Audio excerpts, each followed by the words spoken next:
Been built in the 1730s.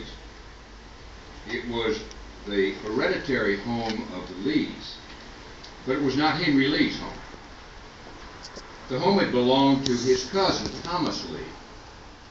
Henry Lee had married Thomas Lee's daughter, Matilda.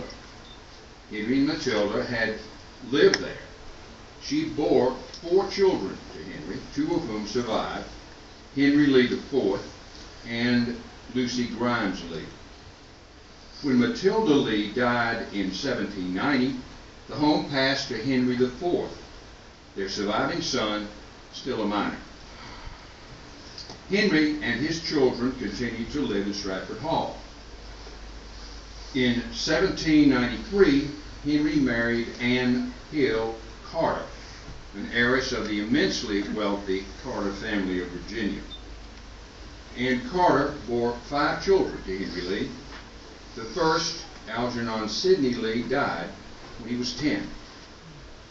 On a cold January morning in 1807, the 19th, herself sick with a cold, 33-year-old Anne Carter Lee bore her 4th child and last son.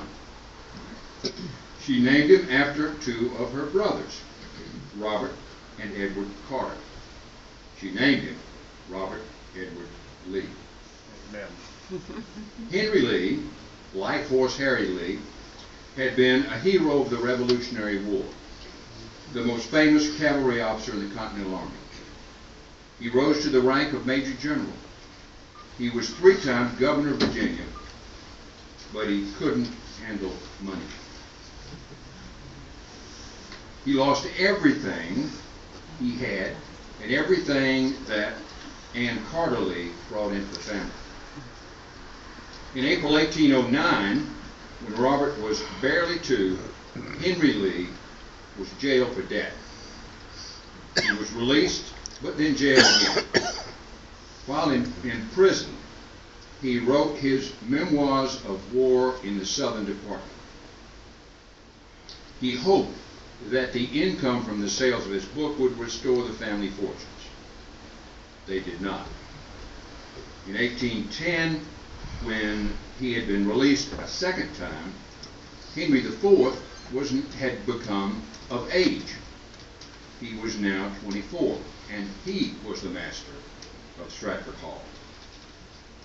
He could not be expected to support his father's second family indefinitely. The family had to move. They settled in a small house in Alexandria, Virginia, where they lived on the small income of a trust which had been set up for Anne Carter Lee by her father. The family woes were far from over. In 1812, Henry Lee got involved in a controversy involving a Baltimore newspaper editor. His military feelings were